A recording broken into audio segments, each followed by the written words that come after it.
وَلَقَدْ يَسَّرْنَا الْقُرْآنَ لِلذِّكْرِ فَهَلْ مِن مُّدَّكِرٍ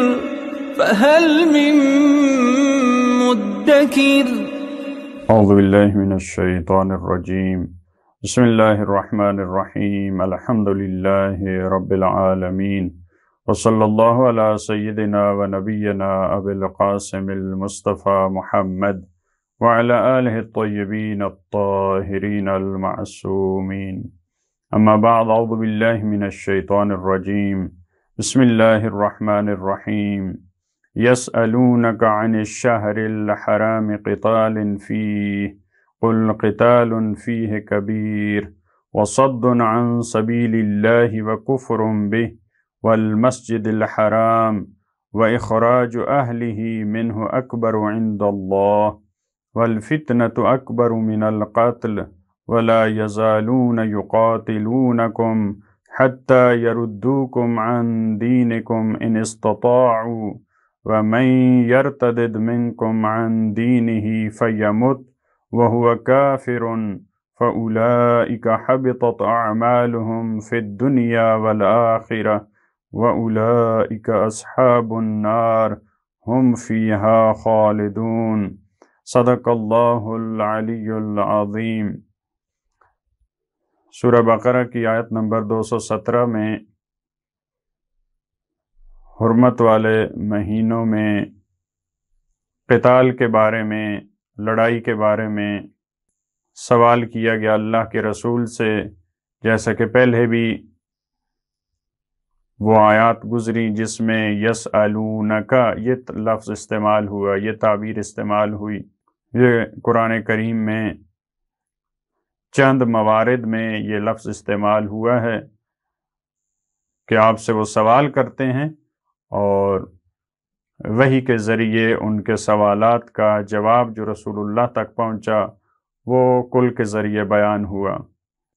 اور یہ بہت ہی خوبصورت روش اور طریقہ ہے اور ہمارے لیے بھی مفید ہے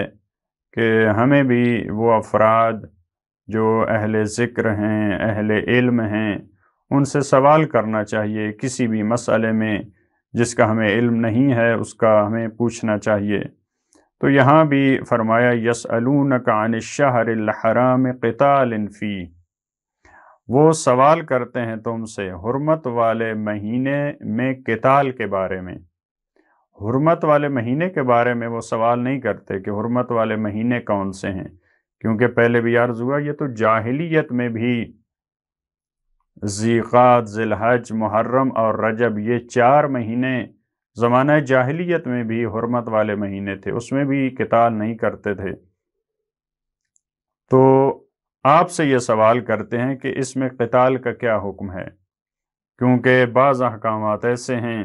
جو جاہلیت میں تھے لیکن اسلام نے ان کو غلط قرار دیا۔ بعض اعمال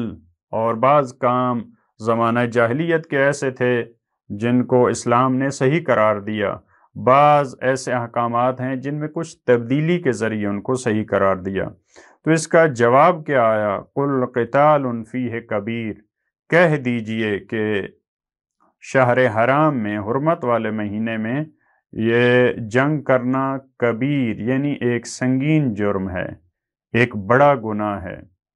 بعض افراد قتال، قتل، اس قسم کے جتنے الفاظ قرآن کریم میں استعمال ہوئے ہیں ان کو وہ فزیکلی جنگ میں نہیں لیتے، کہتے ہیں کہ فزیکلی جنگ نہیں ہوئی، یہ نفسیاتی جنگ تھی، یہ عقائد کی جنگ تھی، یہ گفتگو کی جنگ تھی۔ تو دیکھیں اگر گفتگو کی جنگ ہو تو گفتگو تو ہر وقت ہے، ہر وقت انسان گفتگو کر سکتا ہے۔ ان حرمت والے مہینوں میں قتال کے پھر سوال کا کیا مسئلہ ہے؟ پھر فقط مسجد الحرام کے بارے میں جو آیات ہیں کہ وہاں پہ لڑنے کا کیا حکم ہے، اگر گفتگو ہے تو گفتگو تو مسجد میں بھی ٹھیک ہے، گفتگو تو عبادت والی جگہوں میں بھی ہوتی ہے، گفتگو ماہ رمضان میں بھی ہوتی ہے، محرم میں بھی ہوتی ہے، ذی الحج میں بھی ہوتی ہے۔ اگر یہ گفتگو کے ذریعے کسی کو شکست دینا یہ قتال ہے قرآن کریم کی نگاہ میں، یہ سیاق و سباق اور قرآنی آیات اس کی تائید نہیں کرتی۔ لہٰذا یہ فزیکلی جہاد جو ہے اس کی بات ہو رہی ہے۔ کل قتال فیہ کبیر، کہ اس حرمت والے مہینے میں قتال یہ گناہ کبیرہ ہے، یہ سنگین جرم ہے۔ وصد عن سبیل اللہ، صد کہتے ہیں روکنا، رکاوٹ ڈال دینا، اور اللہ کے راستے میں رکاوٹ ڈال دینا، چاہے وہ حج کے راستے میں رکاوٹ ہو، چاہے عبادت کی راہ میں رکاوٹ ہو، چاہے دین اور مذہب کی راہ میں رکاوٹ ہو، جو بھی خدائی کام ہیں فی سبیل اللہ اس میں جو رکاوٹ ڈالتا ہے، جو روکنا ہے، وَكُفْرٌ بِهِ، اور اس کا کفر اختیار کرنا، اس کا انکار کر دینا، یہ در حقیقت کافروں کو مخاطب قرار دے کر مشرکین مکہ کو خطاب ہے۔ والمسجد الحرام، پہلے فرمایا اللہ کی راہ سے روکنا، اب یہ اسی پہ عطف ہے، سبیل اللہ پہ، اور مسجد الحرام سے روکنا، وَإِخْرَاجُ أَهْلِهِ مِنْهُ أَكْبَرُ عِنْدَ اللَّهِ، اور وہاں کے رہنے والوں کو وہاں سے نکال دینا، جو مشرکین مکہ نے کام کیا، مکہ کے رہنے والے، مسجد الحرام کے اہل، وہاں کے افراد کو اپنے گھروں سے نکال دینا، اکبر عند اللہ، قتال ظاہر ہے بڑا جرم ہے حرمت والے مہینوں میں۔ اب یہ ممکن ہے ایسا بھی ہو کیونکہ مسلمانوں نے ان مہینوں میں قتال کیا، تو اصل میں تو پہلے بھی احکام آ چکے کہ جب وہ قتال کریں تو آپ ان سے قتال کریں، لیکن یہ بعض دفعہ پروپیگنڈا کرتے تھے، کہتے تھے کہ دیکھو مسلمانوں نے حرمت والے مہینوں کی پاسداری نہیں کی، انہوں نے وہاں پہ قتال کیا، تو یہ اس کا جواب ہے کہ وہ ایک سنگین جرم ہے، وہ بھی نہیں ہونا چاہیے۔ اگر کوئی جان بوجھ کے بغیر کسی وجہ کے قتال کرتا ہے حرمت والے مہینوں میں تو بڑا جرم ہے، لیکن اے مشرکین مکہ، اے کفار، اے بت پرستو، تمہارا جرم اس سے بھی بڑا ہے، لہذا فرمایا وَإِخْرَاجُ أَهْلِهِ مِنْهُ أَكْبَرُ عِنْدَ اللَّهِ، یہ وہ کبیر تھا تو یہ اکبر ہے، یہ اس سے بڑا جرم ہے وہاں کے افراد کو نکالنا۔ وَالْفِتْنَةُ أَكْبَرُ مِنَ الْقَتْلِ، یہ پہلے بھی اس سے ملتی جلتی تعبیر آئی تھی، یہاں پہ فرمایا وَالْفِتْنَةُ أَكْبَرُ مِنَ الْقَتْلِ، تم جو بت پرست ہو، تم جو مشرک ہو، یہ تمہارا شرک، یہ تمہاری بت پرستی، یہ مومنین اور مسلمانوں کو اپنے وطن سے نکال دینا، ایک ملک کی اور ایک شہر کی فضا کو بد امنی سے بھر دینا، یہ تمہارا کام قتل سے زیادہ خطرناک ہے، اس سے زیادہ سنگین ہے، یہ بڑی برائی ہے اس سے۔ وَلَا يَزَالُونَ، اب مسلمانوں کو متوجہ کرتے ہوئے فرمایا کہ یہ کافر تمہارے بارے میں کس طرح کے خیالات رکھتے ہیں، اس کی عکاسی کی ہے۔ وَلَا يَزَالُونَ يُقَاتِلُونَكُمْ، وہ ہمیشہ تم سے لڑتے رہیں گے، حَتَّى يَرُدُّوكُمْ عَنْ دِينِكُمْ إِنِ اسْتَطَاعُوا، یہاں تک کہ تمہیں اپنے دین سے پلٹا دیں، اگر ان میں یہ توانائی ہو، اگر ان میں یہ ہمت ہو، اگر ان میں یہ طاقت ہو۔ یعنی ان کی لڑائی کا مقصد، ان کے فتنوں کا مقصد یہ ہوتا ہے۔ بعض دفعہ چھوٹے چھوٹے بہانے ہوتے ہیں، تو یہ چھوٹے بہانے ہیں، یہ سطحی فکر ہے۔ مثلا اگر مسلمانوں پہ وہ پابندیاں لگا دیتے ہیں، اگر کسی ملک پہ پابندی لگاتے ہیں، اگر معاشی مشکلات کھڑی کرتے ہیں،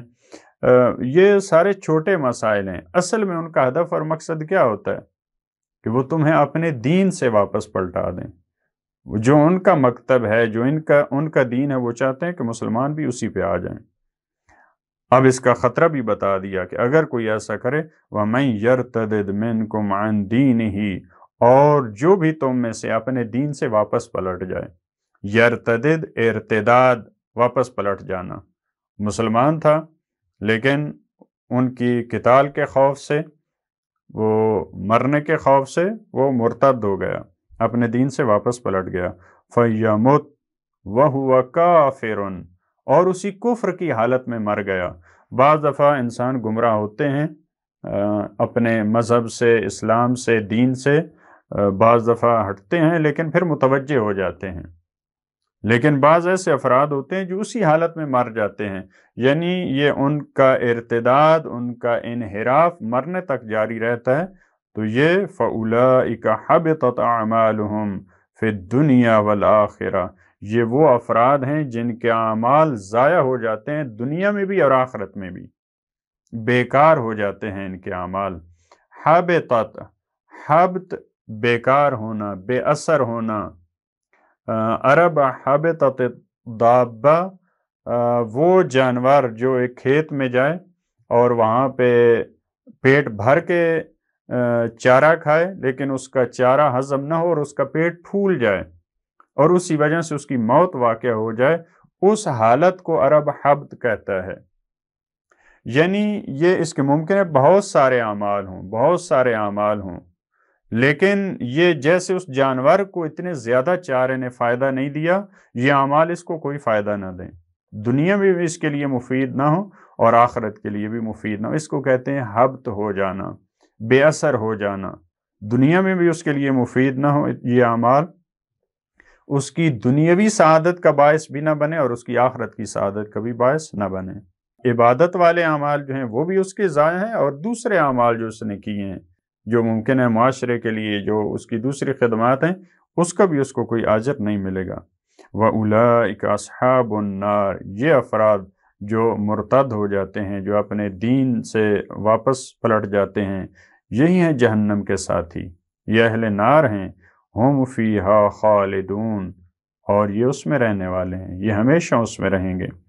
اب اس کے مد مقابل گروہ ان الذین آمنوا، لیکن وہ لوگ جو ایمان لائے، یقیناً وہ لوگ جو ایمان لائے، والذین ہاجروا، اور انہوں نے ہجرت کی، انہوں نے اپنے وطن کو چھوڑا، ہاجروا ہاجرہ سے مفارقت کے معنی میں ہے، جدائی کے معنی میں ہے، اللہ کے دین کی خاطر یا اپنے دین کو بچانے کے لیے، یا بعض دفعہ ہجرت کا لفظ عرفانی اصطلاح میں گناہوں سے دوری کے لیے بھی استعمال ہوتا ہے، لیکن یہاں زیادہ مناسب وہی اپنے وطن کو چھوڑ دینا۔ جو ایمان لائے اور انہوں نے ہجرت کی، وجاہدوا فی سبیل اللہ، اور انہوں نے اللہ کی راہ میں جہاد کیا، جہاد اپنی جان سے بھی ہو سکتا ہے، مال سے بھی ہوتا ہے، ہر قسم کی کوشش۔ اولئک یرجون رحمت اللہ، یہی وہ افراد ہیں جن کو اللہ کی رحمت کی امید ہے، یعنی انہی کو اللہ کی رحمت کا امیدوار رہنا چاہیے، ان کو اپنی بخشش کا امیدوار رہنا چاہیے۔ واللہ غفور الرحیم، اور اللہ معاف کرنے والا ہے اور رحم کرنے والا ہے۔ اگر سچے دل سے انسان توبہ کرتا ہے اور اس کی رحمت کا امیدوار ہوتا ہے تو پروردگار عالم اس کے گناہوں سے صرف نظر کرتا ہے اور اسے معاف فرماتا ہے۔ اللہم صل علی محمد و آل محمد۔